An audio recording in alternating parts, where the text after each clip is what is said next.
आपल्या घरी पावसाळ्यामध्ये लाईटवर ट्यूबवर किडे आले पाकोळे आले की तुम्ही म्हणायचं 3 दिवसात पाऊस येणार आहे. तुम्हाला बघायचं झालं तर तुम्ही काय करा, 27, 26, 27 तारखेला तुमच्या घरच्या लाईटवर पाकोळे येणार आहेत बघा. लगेच तुम्ही म्हणायचं 3 दिवसात पाऊस येणार आहे, म्हणून हे कारण तुम्हाला लगेच बघायला भेटतं.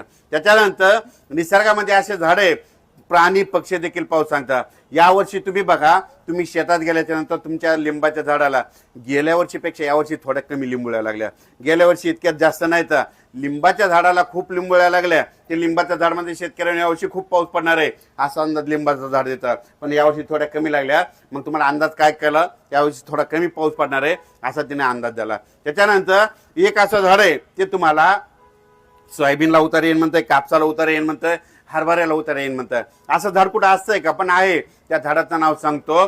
चिंचाच्या झाडाला खूप चिंचा लागल्या, त्या चिंचाच्या झाडामध्ये शेतकऱ्यांनो तुम्ही मालामाल होणार आहे असा अंदाज ते चिंचाचं झाड देतात.